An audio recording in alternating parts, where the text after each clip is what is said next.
Well, hello there, ladies and gentlemen. Did you know many studies show that only 28% of young generation are actively involved in preserving the traditional culture, meaning that more than 70% are not actively involved. That's why most of us are slowly becoming less connected to the traditions and values that shape who we are today. In this fast changing world, it is easy for us to follow trends, technology, and modern lifestyles. We adapt new habits almost every day. But without realizing, we begin to forget the traditions, values, and lessons that were passed down by our ancestors to this era. That's why on this day, I'm Jason Antonius Kurniawan from Sapta Andika Junior High School would like to talk about how culture shape our character and how the society builds the individual. Well, good morning there, ladies and gentlemen, honorable judges, and my fellow friends. Ladies and gentlemen, I believe that culture itself is a living and evolving part of our life. Culture is the reason how we live our lives every day. It teaches us how to behave and how to respect each other. It builds our habits, our mindset, and even our character. Since we're little, we learn everything from the people around us, our family, our friends, and even our environment. We learn everything we need in everyday's life. This small thing may seem simple for most of you, but they are all part of culture itself. That's how slowly but surely culture shape who we are.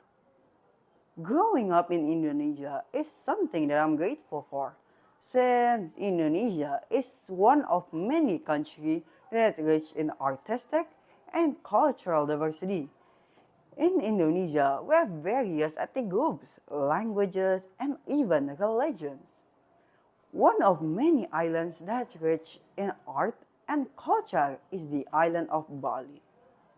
Bali itself is widely known not only for its natural beauty, but also for its strong culture.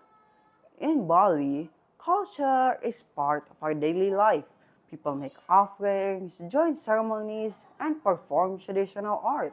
To some of these activities, they learn discipline, respect, and togetherness. That's why we must not see all of this as just performances or displays, but as expression of identity and dedication, connecting us to each other and with God.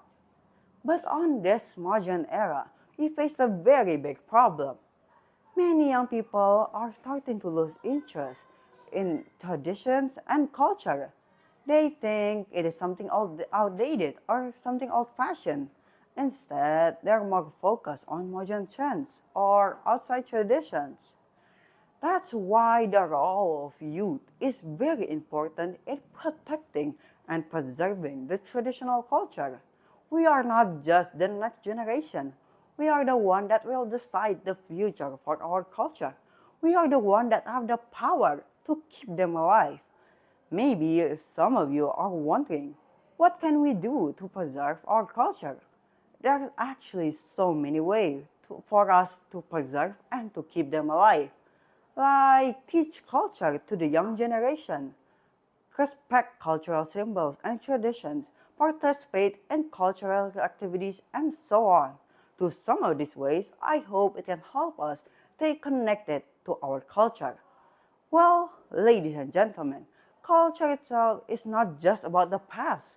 Culture is part of who we are today. So let us not forget it, but let us protect it, live it, and carry it into the future. Well, ladies and gentlemen, that is all my speech for today. Thank you so much for the time, and the opportunity that you gave me. I am very sorry if there are any mistake. I hope you guys have a wonderful and joyful day.